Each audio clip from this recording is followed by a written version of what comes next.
हर हर महादेव। आज हम शिव महापुराण का 22वां अध्याय शुरू करने जा रहे हैं, जिसमें शिव जी के कैलाश में रहने की कथा है।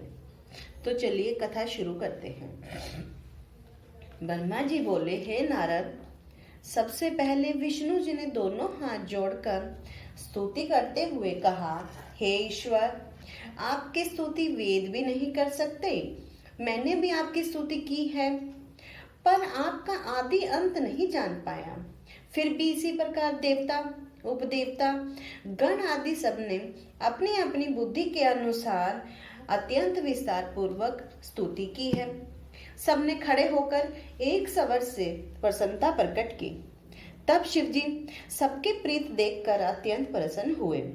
शंकर जी यह देखकर अति प्रसन्न होकर बोले, तुम सब लोगों की जो भी इच्छा है उसे प्रकट करो, मैं उसकी पूर्ति करूंगा। यह सुन सब हाथ जोड़कर बोले, हे प्रभु, आपके वचनों से ही हम तृप्त हो गए हैं, हमारे सब क्लेश दूर हो गए हैं। इसके अतिरिक्त अब और कौन सी वस्तु है जिसको हम आपसे मांगें? आपसे क्या छिपा है? फिर भी हम सबकी एक इच्छा है कि हम सब सदा आपकी भक्ति में ही लीन रहें तथा आपके चरणों की ही इच्छा किया करें। हमको कोई भय नहीं है, अर्थात कोई डर नहीं है, और आप हमारे सब अपराध क्षमा करें। जब दानव हमारा अपमान करें, उस समय हमारे दुखों को दूर करें। सब लोग इतना कहकर चुप हो गए।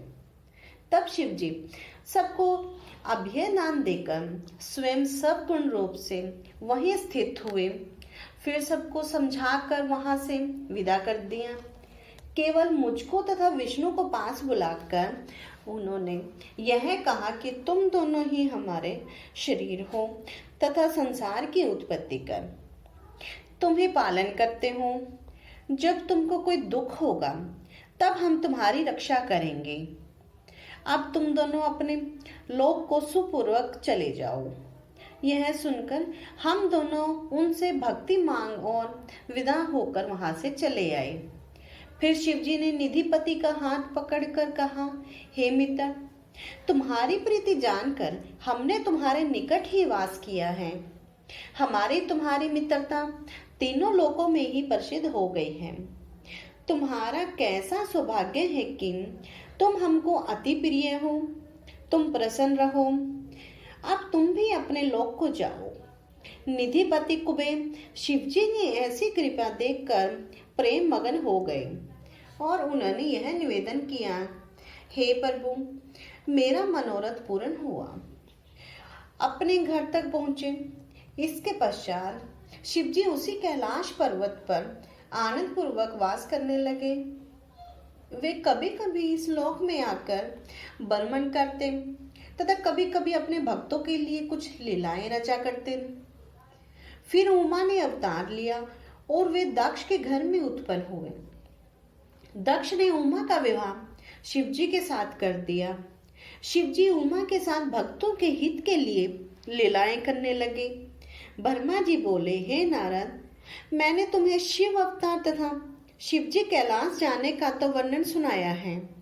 इसके अतिरिक्त और भी शिव जी के सहस्त्र लीलाएं हैं। यह लीला मैंने अपनी बुद्धि के अनुसार ही कही है। शिव जी की कथा अत्यंत पवित्र है, जिसके सुनने से बड़े बड़े पाप नष्ट हो गए हैं, और जो इसका स्मरण करता है, इसके समस्त शौक तथा दुख नष्ट हो जाते हैं। जो मनुष्य शिव प्रीति से युक्त होकर इस कथा का पाठ करेगा, उसको धन और संतान की प्राप्ति होगी। यह कथा यहीं पर समाप्त होती है। इति श्री शिव पुराणे श्री शिव विलासे उत्तराखंड भाषायां ब्रह्मा नारद संवादे। तो प्रथम खंड यहीं पर समाप्त होता है। हर हर महादेव।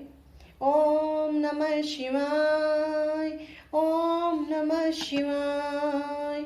ओम नमः शिवाय। ओम नमः शिवाय।